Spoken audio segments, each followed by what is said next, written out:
Sir Oxford student, said our host, you ride as still and quiet as a brand new bride who's sitting at the table. I have heard throughout this day from your tongue not a word. Some sophism, I think, you're pondering.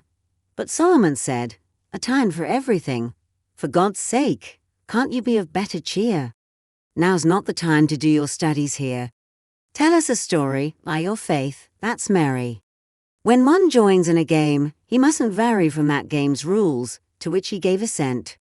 But don't preach like the friars during Lent, who over our old sins would make us weep, nor have a tale that puts us all to sleep. Tell of adventures, have a merry say. Your colours, terms, and figures store away, until you need them for composing things in lofty style, as when men write to kings. For now use only your plain words, we pray, that we may understand all that you say. This worthy student answered courteously, I am under your rules, sir host, said he. You have us all under your governance, and therefore I will show obedience, within the bounds of reason certainly. I'll tell a story that was taught to me by a scholar of Padua rightly known as Worthy, as his words and works have shown. He's dead now, nailed inside his coffin. May the Lord grant that his soul's at rest, I pray.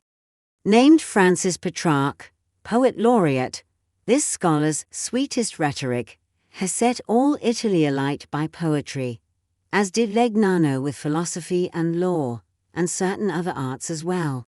But death, that won't allow us here to dwell for longer than the twinkling of an eye, has slain them both, and all of us must die.